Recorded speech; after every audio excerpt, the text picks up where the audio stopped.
The bulldozer came through my wife's bedroom wall at 5:55 on a Tuesday morning. Bethany was asleep. The contractor had been told the wall was an outbuilding. He had been told that by Penelope Whitford Briarcliff, HOA board president of Bluegrass Ridge Estates, Kentucky, 49, polished, blonde, holding a photoshopped satellite map in a white HOA polo at the edge of my pasture. Bethany ran out the back in her nightgown. Penelope picked up her phone and called 911 to claim the homeowner had just come out with a gun. The 911 call routed to the Marlow County Sheriff's Department. "I am Anson Tilbury. I am the Marlow County Sheriff. I took the call at the radio at 6:02 a.m. I was on my way home in a marked cruiser by 6:03. By 7, the contractor was in handcuffs, Penelope was in cuffs, and her HOA was facing 6 felonies. What would you do if a stranger nearly killed your wife in her own bed? Where are you watching from tonight? Stay with me. My great-great-grandfather, Joseph Tilbury, bought the 18 acres just outside what is now the town of Marlow Springs, Kentucky, in October of 1893. He paid $420 to a tobacco family named Halsey, who had owned the parcel since the Civil War. The deed was handwritten on linen rag paper. Joseph built the original 4-room farmhouse himself in the spring of 1894. Out of yellow poplar he milled on the property. 5 generations of Tilburys have lived in that farmhouse. The original 2 front rooms still have the same chestnut beams Joseph cut. I was born in the back bedroom in 1966. My father, Hollis Tilbury, added the south wing, a master bedroom, bath, and small sitting room, in 1985 as a 45th anniversary present to my mother. The south wing has a stone fireplace I helped him lay when I was 19. The fireplace is the heart of the house. The stones came from the back creek bed. I know which stones I set. I know which stones he set. I have been the Marlow County Sheriff since 2014. 3 consecutive terms. Before that I was a Kentucky State Trooper for 19 years, working the Central Kentucky beat, with 12 years as a detective in the Crimes Against Persons unit. I was not, by anyone's estimation, an obvious sheriff candidate. I am a quiet man. I have lost 10 pounds in the years since I took the job. I do not love a press conference. I do love this county. The voters in 2014 had been worried about a corrupt, outgoing sheriff who had been indicted in his last year. They had been looking for a man with no ambition for higher office and a clean reputation. I had been recommended by my old KSP captain. I had been the right kind of boring. I had won by 22 points. I won re-election by 30 in 2018 and by 38 in 2022. My wife Bethany and I were married in October of 1996 at the Tilbury family chapel my grandfather had built behind the spring house. She had been a horse trainer at a hunter-jumper stable outside Lexington for 6 years when we met. After we married, she moved her operation to our property. Tilbury Stables now boards 6 horses on 6 acres of fenced pasture at the back of our property. Bethany teaches 3 days a week and trains 2 days a week. She has run the operation by herself for 28 years. She has a national reputation in the hunter ring as a trainer of careful horses. She is 56. She is the toughest small person I have ever met. She is also the only woman I have ever loved. Our son Tobias is 22, a senior at the University of Kentucky studying agricultural economics. Our daughter Lucinda is 17, a senior at Marlow County High School with a 4.1 GPA and a college acceptance from the University of Louisville she has not yet decided whether to accept. They are good kids. They are quiet the way their mother is quiet. They have grown up in the same back bedroom I was born in. The south wing has been their parents' room since 1985.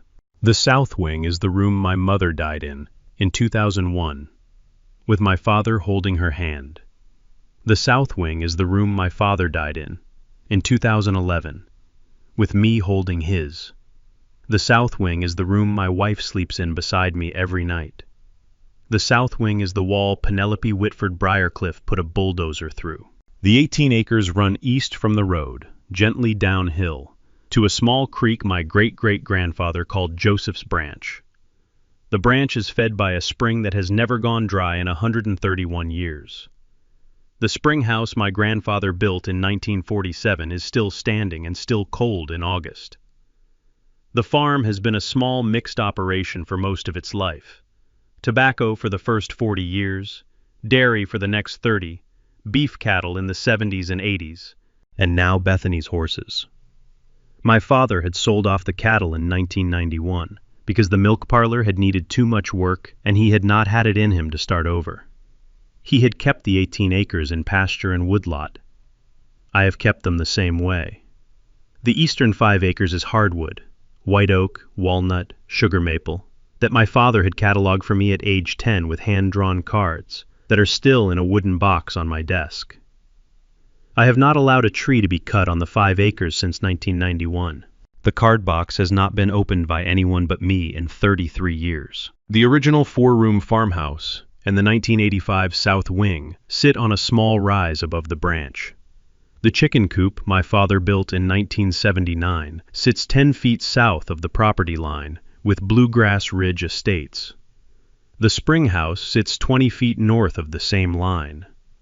The barn, built by Joseph in 1898 and re-roofed 3 times, sits 120 paces east of the house, on the bank above the creek. Tilbury Stables operates out of the original barn and a smaller indoor arena Bethany and I built ourselves in 2008. The arena is 60 by 120 feet. We poured the slab ourselves on a hot Saturday in July. The pour took 8 hours. We had Bethany's father and a Lexington contractor crew and Edmund Brewster and 3 of my deputies all helping. The slab still has all of our handprints set in a small line at the north end. Lucinda was 1 year old that summer. Her tiny handprint is the last one in the line.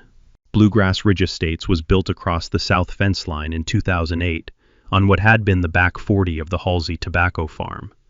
Different Halseys from the original 1893 sellers, just a Marlowe County coincidence of the same surname. 48 homes around a small lake, a clubhouse, a pickleball court. The development had been quiet for 12 years under a series of polite retirees. The HOA board had paid $2 a month to no one, and run their meetings at the clubhouse with a sense of small-town courtesy. Penelope Whitford Briarcliff moved into Lot 14 of Bluegrass Ridge Estates in February of 2020 with her husband Gunnar Briarcliff, a Lexington oral surgeon who specialized in cosmetic implants. They had paid $890,000 cash. Penelope had been a hospital marketing executive in Cincinnati. She drove a white Mercedes GLE. She wore the kind of athleisure that comes with a small fabric tag stating its country of origin. She got herself elected HOA board president in May of 2021 by a vote of 31 to 17. She ran on a platform of enhancing Bluegrass Ridge's market positioning. She won because the previous president was tired, and the alternative candidate was retired Air Force Colonel Edmund Brewster, who declined the seat after his wife's stroke. I had wished, in retrospect, that Edmund had taken the seat. Edmund and his wife are now my wife's closest friends. Penelope wrote me her first letter on the 18th of August, 2021. The letter was on Bluegrass Ridge Estates HOA letterhead. The letter requested that I voluntarily remove the non-conforming outbuilding visible from Lot 14's back deck. The outbuilding in question was a 6 by 8 foot cedar chicken coop and garden shed my father had built in 1979, located 10 feet inside our fence line from the HOA property. The coop has held the same 6 laying hens for the past 5 years. The shed contains Bethany's gardening tools and a small wooden bench Tobias built in 7th grade. The coop and shed predate the HOA by 29 years. The shed is the structure Penelope would later try to make Heath Brenner demolish. The shed is the structure she would, in her forged demolition order, mistakenly identify by photographing the south wing of our house instead. I responded politely. I explained that my property predated the HOA by a century. I explained that I was not a member of the HOA and had no obligation to comply with HOA rules. I sent the letter certified mail. I framed the return receipt. Between August of 2021 and April of 2024, Penelope filed 23 complaints against my property. 8 with Marlow County Code Enforcement, 3 with the Kentucky Department of Agriculture, alleging that Tilbury Stables was an unlicensed commercial enterprise. Bethany had been licensed since 1996. 2 with the Kentucky State Police, alleging that I was suspicious. 1 with the IRS, alleging that Bethany's stable was underreporting income. 1 with the Marlow County Board of Education, alleging that Lucinda was frequently truant. Lucinda had a 98.2% attendance record. 1 with the Better Business Bureau against Bethany's stables, which the BBB politely declined to act on. The KSP complaint about my suspicion had been routed through interagency standard procedure to my own office. I had read it at my desk. My chief deputy, Captain Edmund Brewster, same name as the retired colonel, no relation, just a Marlow County coincidence, had pinned it to the staff bulletin board. The staff had laughed for 2 days. She did not know I was the sheriff. I had not advertised it. I drove a personal 1998 Chevy Silverado to and from the house. I kept my marked cruiser at the office. I wore civilian clothes on my own porch. The mailbox at the road said Tilbury in white block letters. It did not say sheriff. The Bluegrass Ridge residents who knew me knew, generally, that I was a Tilbury, and that the Tilburys had owned the 18 acres for 131 years. Penelope had never bothered to ask. Penelope ran the HOA the way a particular kind of person runs a small group with too much spare time. She passed a community aesthetic charter that ran 28 pages in her first year. She passed a mailbox color amendment in her second. She passed a mulch shade ordinance in her third. She had fined a retired Air Force colonel, Edmund Brewster, for a wreath he had hung on his front door in November of 2022, because the wreath was non-conforming with the approved holiday decor list. Edmund had paid the $50 fine in cash with a typed letter that read, in full, Mrs. Whitford Briarcliff, I served 37 years in the United States Air Force, and I have never seen a more useless piece of paper than your wreath citation. Enclosed, please find your $50. Please do not waste my time again. Edmund had framed his copy of the citation alongside the letter. He had shown it to me on his porch in December, over a glass of his wife's homemade eggnog. I had laughed for a long time. So had Edmund. Marjorie had not laughed. She had said in her quiet voice, She is going to do something irreparable, Anson. I can feel it. I had told her she was probably right. She had been right. In March of 2024, her financial situation got bad. Gunner's Lexington practice had been losing money for 3 quarters under a malpractice cloud he had not disclosed to Penelope until late February. They were behind on the mortgage on Lot 14 by 2 payments. They were behind on the Mercedes lease by 1. They had 2 private school tuitions for Penelope's daughters from a previous marriage due on the 1st of April. Penelope had been quietly diverting HOA dues to her personal LLC, Briarcliff Aesthetic Services, registered in Kenton County, Kentucky, for 31 consecutive months at $4,000 per month. By April, she had embezzled $124,000. Captain Brewster would later find the records. Captain Brewster would later find the forged signatures. Captain Brewster would later find a great many things. Penelope decided, in early April, that the only way to fix her finances was to force me to sell the 18 acres. She had no legal mechanism to compel the sale. She had been told this by her HOA's outside counsel and by her own family attorney. She decided to take a more direct route. She decided to scare me. She found Heath Brenner through a Craigslist ad. Heath was 46. He ran a one-man demolition business out of Versailles, Kentucky. He had 3 small kids and a wife who worked at the Kroger in Lexington. He was, by every account that emerged later, a decent man who had been having a hard year. Penelope contacted him on the 7th of April. She offered him $8,000 cash for a one-morning emergency demolition of an abandoned outbuilding on a property adjacent to mine. She told him the structure was approximately 20 by 30 feet, that it was a hazard to community children, and that she had a county emergency demolition order in hand. She told him the work needed to happen at first light on a Tuesday to avoid traffic. The county emergency demolition order she emailed Heath was, in fact, a forged document. She had downloaded a real Marlow County demolition order from 2022 from the publicly accessible county records. She had photoshopped my address onto it. She had photoshopped the signature block. She had photoshopped a satellite image of my property with a red rectangle drawn around it. The rectangle was drawn around the south wing of my house. She had not drawn it around the chicken coop. She had assumed, looking at the satellite image from her Lot 14 deck, that the south wing was the outbuilding. She had been wrong. She had not, apparently, ever walked the property closely enough to tell the difference. Heath received the email at 4:15 p.m. on the 7th of April. He printed it. He scheduled the job for the morning of the 9th at 6 a.m. He brought his Caterpillar D5 dozer on a lowboy trailer. On the morning of the 9th, I was up at 4. I had an early sheriff's department briefing at 5:30. Bethany was still asleep at 5:30 when I kissed her forehead. She had been training a difficult horse the previous afternoon and had taken her usual half dose of melatonin at 9:30 p.m. She would normally not have woken until 7. I drove to the office in my Silverado in the dark. The office is 6 minutes from the house. I arrived at 5:38. Captain Brewster was already there with coffee. Heath Brenner unloaded the D5 from his lowboy at the east edge of Bluegrass Ridge Estates at 5:46 a.m. Penelope met him at the south corner of her lot in HOA polo and yoga pants. She handed him the printed satellite image and walked him to the corner of my fence.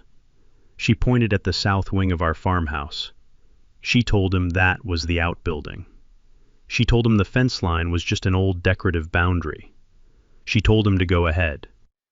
Heath, looking at her, looking at her HOA polo, looking at the printed map, looking at the wall she had pointed at, climbed onto the dozer and started the engine at 5:52 a.m. The dozer crossed Penelope's lawn at 5:53. It crossed our fence line at 5:54.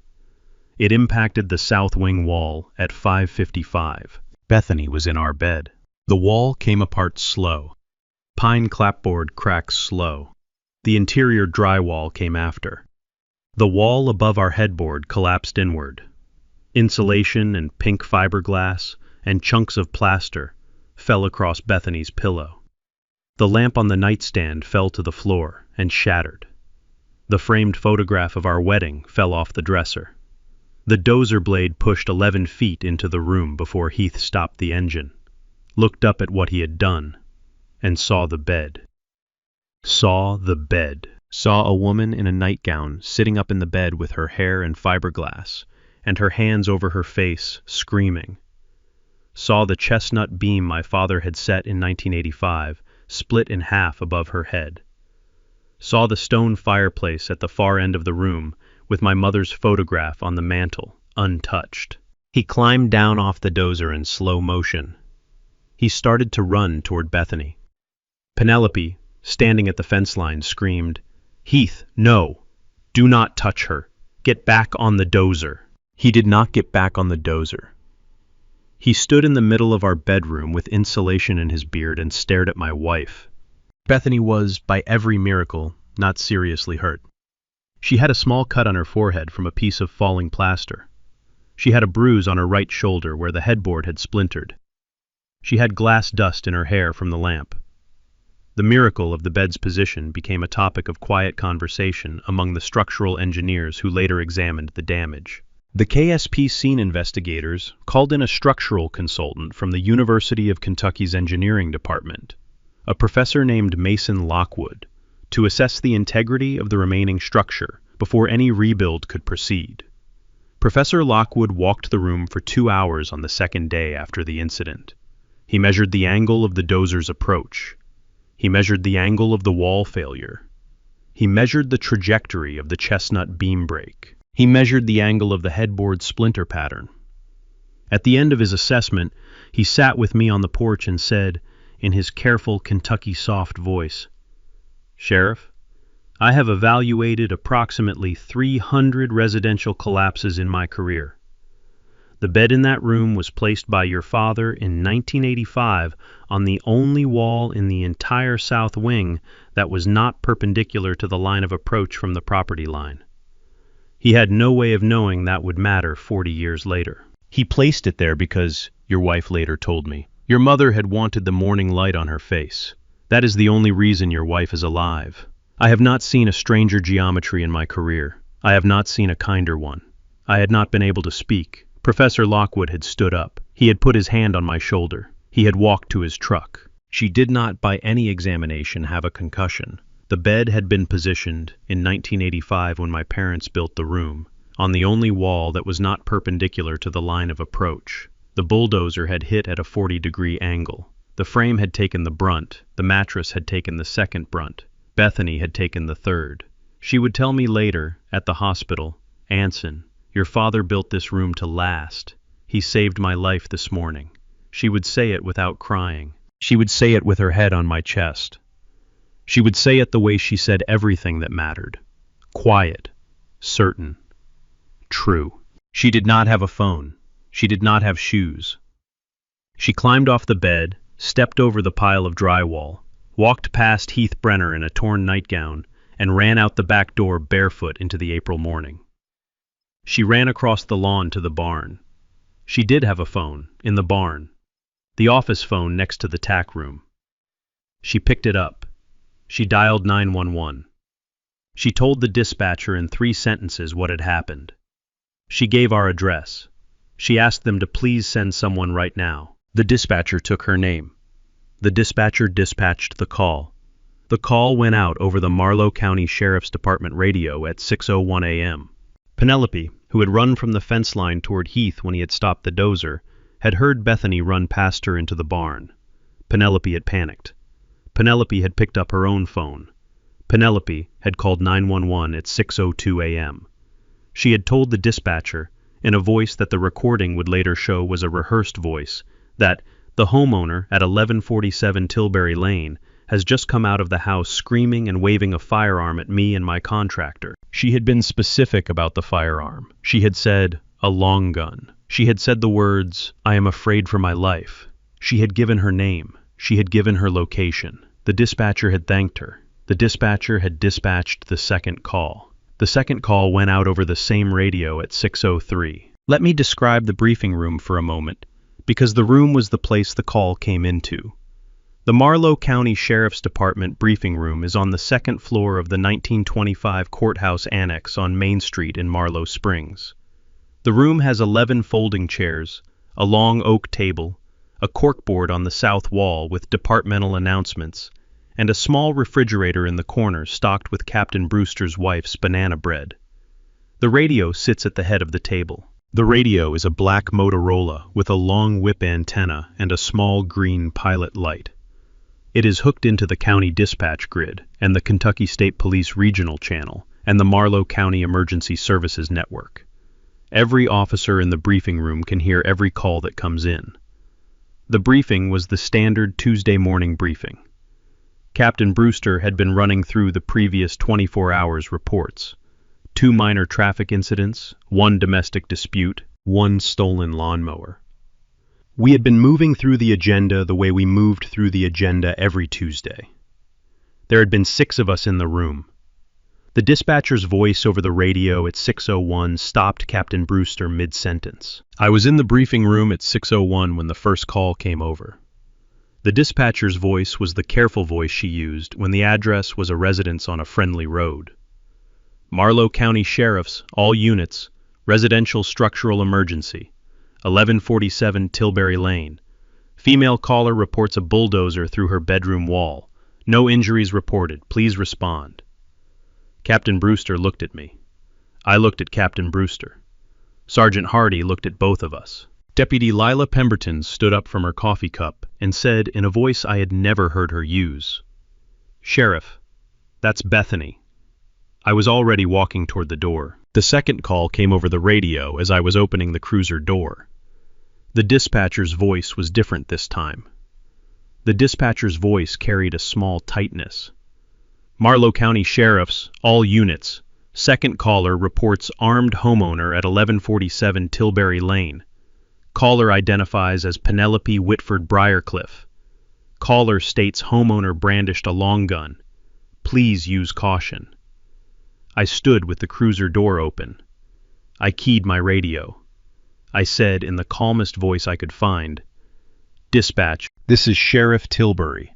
The address is my home. The caller is mistaken. I am responding now in marked Unit 1. Captain Brewster behind me in Unit 4. Deputy Pemberton requesting EMS for my wife, please. We do not need additional armed response. Please confirm." The dispatcher confirmed. She added one sentence. She added, "Sheriff, your wife reported no injuries." I thanked her. I closed the cruiser door.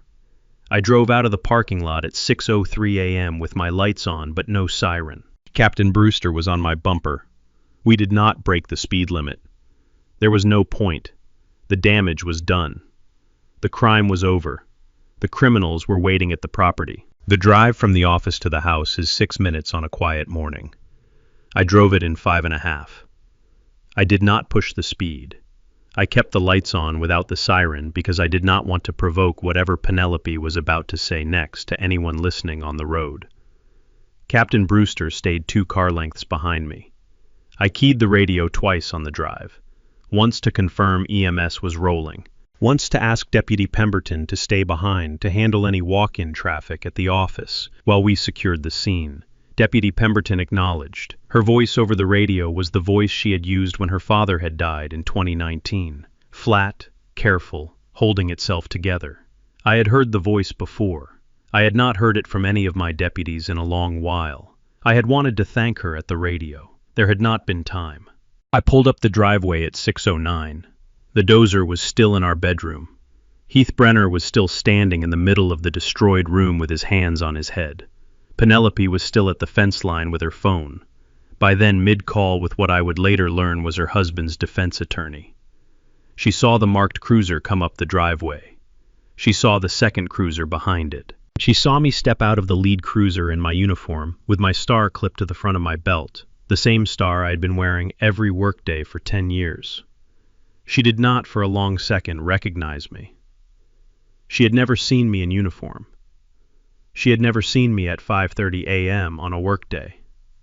She had never, by my count, looked at my face for more than 3 seconds in any of the encounters she had had with my truck at the road. She said into her phone, "I called the sheriff. He's here." I walked across the lawn to the fence line.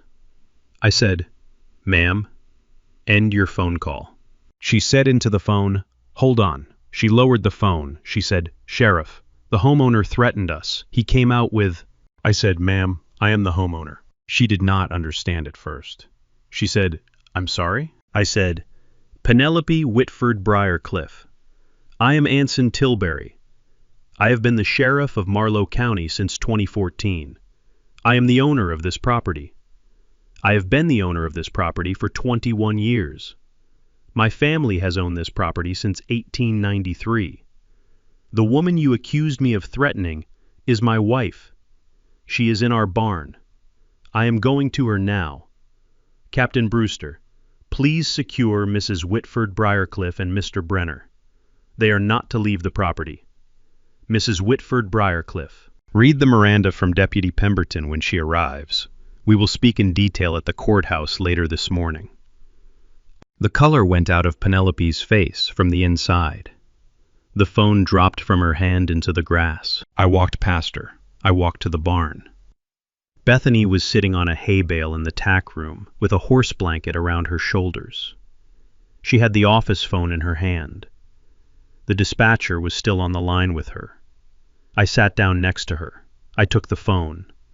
I said, "Dispatch, Sheriff Tilbury, I have my wife. Please dispatch EMS for a precautionary evaluation. Please dispatch the KSP detective on call. Please contact Detective Cassidy Harden at Lexington, Post 12. Please contact District Attorney Annika Latimer." Please contact my chief deputy if he is not already on scene. Thank you. I hung up. I took Bethany's hands in both of mine. They were shaking. There was a piece of pink fiberglass insulation in her hair. I pulled it out. I held her for a long minute. She did not cry. She had not cried yet. She would not cry until late that night in our daughter's bedroom, with Lucinda asleep beside her in Lucinda's old twin bed, because the south wing was a crime scene. Captain Brewster handcuffed Penelope at 6:18 a.m. Heath Brenner placed his hands behind his back voluntarily at 6:21, and Captain Brewster cuffed him with appropriate courtesy. By 7 a.m., the south wing was sealed with crime scene tape. KSP Detective Cassidy Harden arrived at 6:56 and took command of the scene. By 8, an EMS crew had transported Bethany to Marlow County Regional for a precautionary CT scan and observation. By 9, Captain Brewster had pulled Penelope's HOA financial records, her photoshopped satellite map, the printed demolition order Heath had received, and her cell phone call log showing 31 prior conversations with Heath Brenner over the previous 2 months that Heath had not yet been asked about. By 10, the district attorney had filed for an emergency arraignment. By lunchtime, Heath Brenner, sitting handcuffed on the lower porch step at 7:14, with Captain Brewster across from him on a folding chair, told us a small detail that made the whole sequence make sense. He told us that Penelope had called him twice in the 3 days before the demolition to confirm the structure description. He told us that during the second call, on the Sunday evening, Penelope had asked him whether he had ever heard of a thing called a satellite parallax error, a phrase Heath had not heard before, and which is, in fact, not a real thing. He had told her no. She had told him that she had been worried that the satellite image she had emailed him might not match what he saw on the ground. She had told him to trust the map and not the eyeballs. Heath had thought it was a strange instruction. He had not, by his own admission, taken it seriously enough. He should have. The instruction had been Penelope's premeditated attempt to overcome his common sense when he arrived at the property and noticed that the structure she had marked was, in fact, the side of a residential house. The phone call would later be cited at her sentencing as evidence of premeditation. The DA used it to argue successfully for the burglary count. The case ran the way a clean case runs when the criminal calls the sheriff first by accident. Heath Brenner pled cooperator within 90 minutes of his arrest. He told Detective Harden every detail. He produced every text message.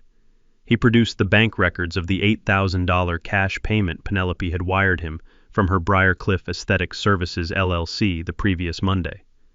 He cried during the interview. He apologized to Bethany in writing at the end. He pled out to misdemeanor reckless endangerment in May. 8 months probation. 2,000 hours of community service at Marlow County's Habitat for Humanity build site. A written apology to Bethany, hand-delivered to our porch the day after his sentencing. Bethany read it once. She nodded. She told me to send him a thank you note for being honest. I did. He has a job at a Versailles construction company now. He has not, by his own promise to me at the sentencing, taken an unverified work order since. Penelope Whitford Briarcliff was indicted on 6 felony counts in early May. Forgery of a public instrument under Kentucky Revised Statute 516.020. Criminal mischief in the first degree under KRS 512.020. Reckless endangerment in the first degree under KRS 508.060. Embezzlement of HOA funds under KRS 434.155, the $124,000 Captain Brewster had documented.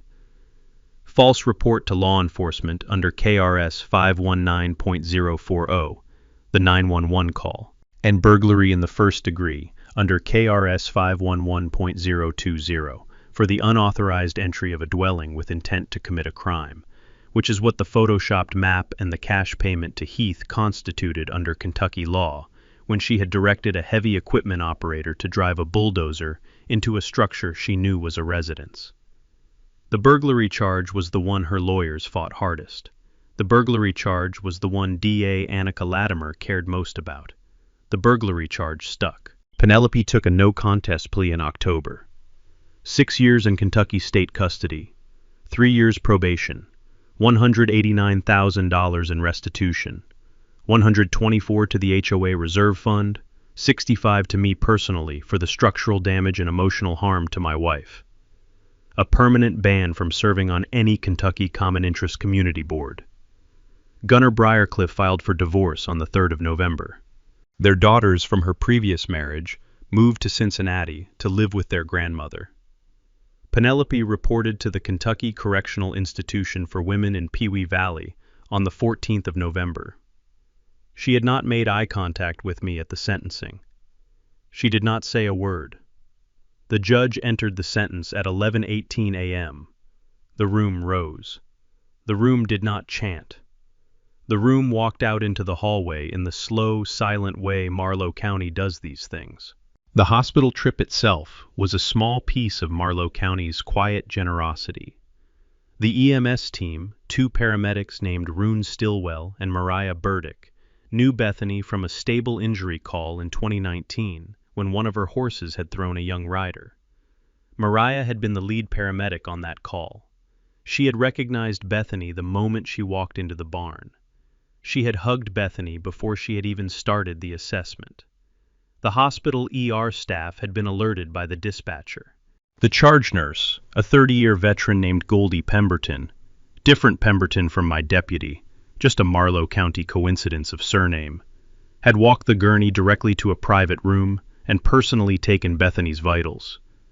The CT scan had been completed by 8:30. The radiologist on duty was Dr. Halsey Crowfoot, who had been Bethany's vet for one of her older horses 15 years earlier.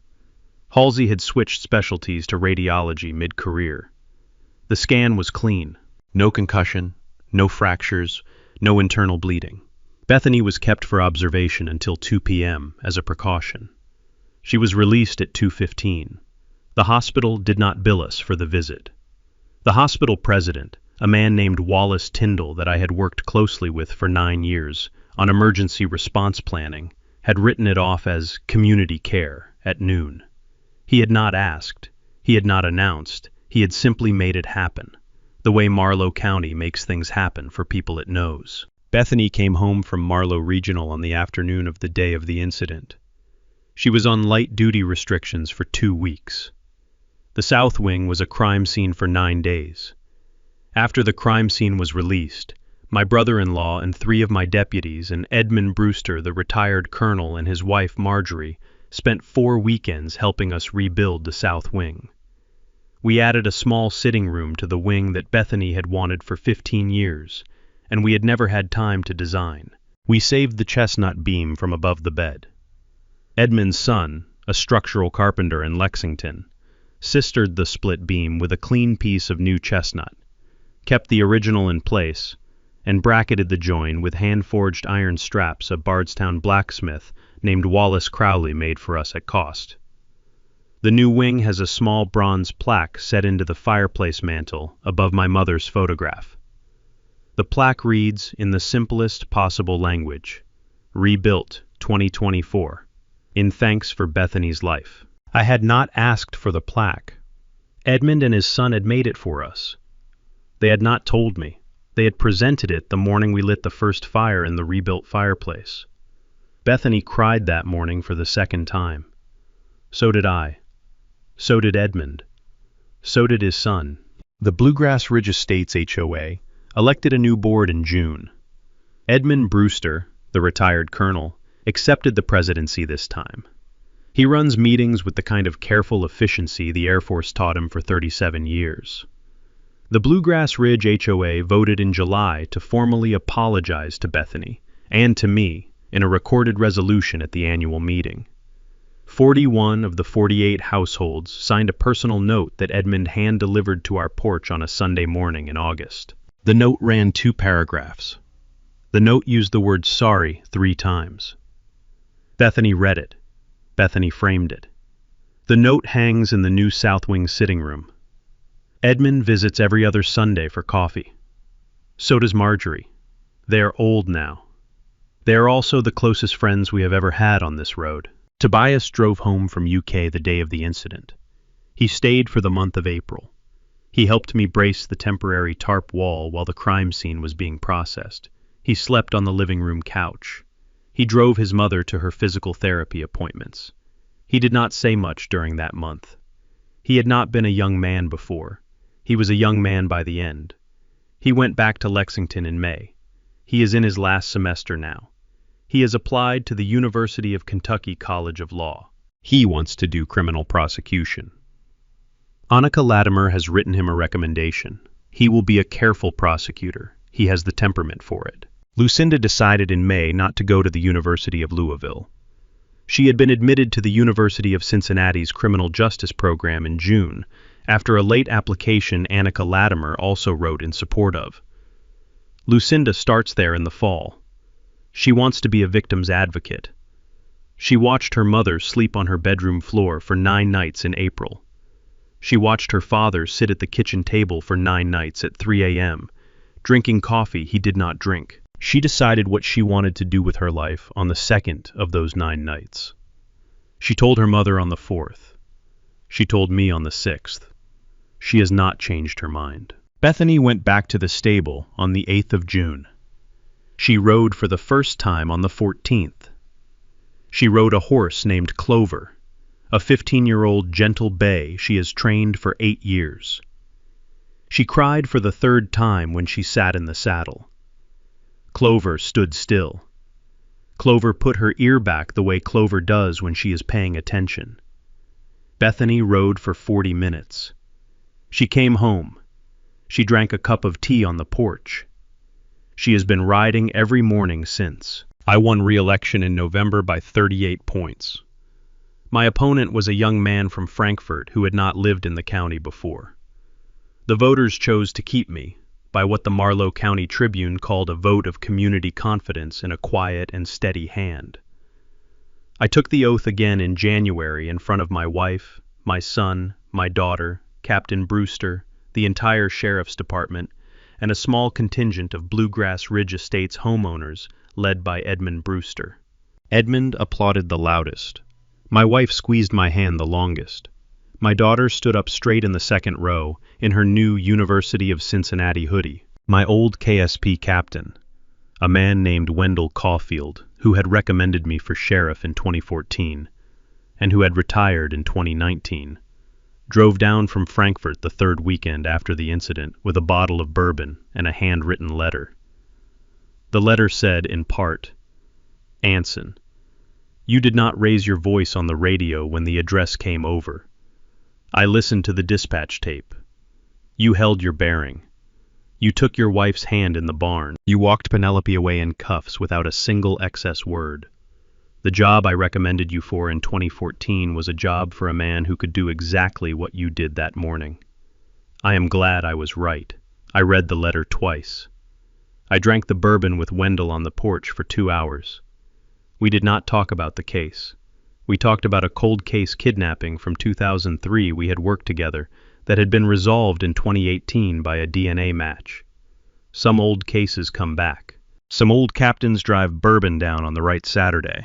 I sit on the rebuilt south wing porch in the evenings now with a cup of coffee and the old farm dog Beauregard at my feet, a chocolate lab who is 14 now and mostly retired from chasing groundhogs, and I watch the back pasture in the fading light. The chickens are in the same coop my father built in 1979. The shed is the same shed my mother used to take a chair out to in the afternoons when she wanted to read away from the house. The horses come to the back fence at 6 p.m. for their evening grain. Bethany is in the kitchen usually, putting on a kettle. The sound of the kettle is the sound of all the evenings of our marriage. The south wing is, by every measure that matters, the same room it was on the morning of the 8th of April, the day before. The chestnut beam above our bed has a sister beside it now. The fireplace still draws clean. The wallpaper my mother chose in 1985 has been redone in the same pattern by a careful Lexington restoration shop. The bed is the same bed. The headboard is new because the old one splintered, but the new one is built from a piece of yellow poplar my father had milled in 1979 and left in the barn for a project that he never started. Bethany found the boards on the 18th of April. We had Wallace Crowley, the blacksmith from Bardstown, weld the iron brackets. The headboard sits where the old one sat. It does not look like the old one. It looks like a thing my father started 45 years ago and we finished this spring. Tobias drove down from Lexington the weekend the headboard was hung. He helped me set the iron brackets. He had never worked with wrought iron before. He learned. He hung the brackets at 28 inches on center, the spacing his grandfather had specified in 1979 in a pencil note on the original board edge. The pencil note had still been legible. Tobias photographed the note before we trimmed the boards. The photograph is on his phone. He shows it to his roommates sometimes. He tells them, "That's my grandfather's handwriting. My dad's wife sleeps under it now." He says it the way a young man says a thing he has decided to be proud of. The barn looks the same. The horses look the same. Clover is still gentle. Bethany still rides in the mornings. Lucinda's tuition deposit was paid the 3rd week of June. Tobias's law school application went out on the 10th of November. Captain Brewster will retire next year. Edmund Brewster still hosts the Bluegrass Ridge HOA meetings, with a kitchen timer and a sense of fairness. The wreath ordinance was repealed in his first month. Edmund's wife Marjorie sends Bethany a peach pie every August. We send back the dish with a handwritten thank you each year. The dish has crossed the fence line 9 times so far. The dish is older than the HOA. It will outlast the HOA. The peach pie is also, by Bethany's quiet assessment, the second best peach pie in Marlow County. The first is my mother's recipe, which Bethany still bakes every July from the recipe card in my mother's hand. The card lives in a tin on the kitchen counter. The tin lives next to the kettle. The kettle lives next to the south wing door. If you have ever had an HOA try to push a wall into your wife's bed and then call the cops on you for noticing, leave a comment below. Tell me what they tried. Tell me what you did back. I read every one. The stories you send me are the reason I keep telling these. If this one warmed you, hit subscribe so the next one finds you. Next week, we've got a single mother in rural Indiana whose HOA Karen tried to tear down her son's swing set. There is a wedding video the Karen did not know was running. That story is coming Friday. In the meantime, keep your badge on the inside. Build slow. Pour somebody else's coffee. Some Tuesday mornings start with a bulldozer through your bedroom wall. Some end with the right people answering the radio. The first night after the incident, Bethany slept in Lucinda's twin bed. Lucinda slept beside her in a sleeping bag on the floor. I sat at the kitchen table from 11 p.m. until 5 a.m. with a cup of coffee I did not drink. Captain Brewster came over at 4 to relieve me. I had not asked him to. He had simply driven up the driveway in his personal pickup, walked in with 2 thermoses of fresh coffee, and sat down across from me. He did not speak for a long time. He took a sip. He set the cup down. He said, "Sheriff, you did exactly right this morning. You took the call. You confirmed the address. You drove home in a marked unit. You did not raise your voice. You arrested the woman who tried to kill your wife. You held your wife in the barn. You went to work today, and you will go to work tomorrow. That is the job. That is also a very long day." I said I knew. He said, "Sheriff, I am going to sit here until 6. You are going to lie down in the den for an hour. That is also the job." I did. I slept for 53 minutes. He sat at the table the whole time with his thermos and the morning paper. When I came back at 6, he poured me a fresh cup. He did not say anything else. He drove home at 6:15. I have not, in 11 years, told him thank you for that morning. He has not, in 11 years, asked me to. That is the story of the South Wing. Here's the thing about Brenda Whitfield. She had 9 years of unchallenged power and lost everything in a single evening. Not because Garrett was louder or angrier, because he was patient, because he documented, because he understood systems, not just drainage systems, but the legal and brochure system that protect homeowners when the people in charge stop protecting them. That's the real lesson. The strongest weapon against petty authority isn't address, it's recourse. Certified mail, timestamp, FOII request, trail cameras. The kind of evidence that doesn't need you to raise your voice because it speaks for itself. Brenner spent 2 years trying to break a man who built infrastructure for a living. She never considered that he might build a case the same way one layer at a time. Load bearing, nothing decorative. When that wall was finished, it was the one thing she couldn't tear down. If you ever have an HOA president who's treated your neighborhood like a personal kingdom, drop your story in the comments. I read everyone. And if you're new here, hit subscribe. Next week, we got a story of a retired firefighter who discovered his HOA president had been fogging inspection reports for 6 years. You don't want to miss how this one ends. See you next time.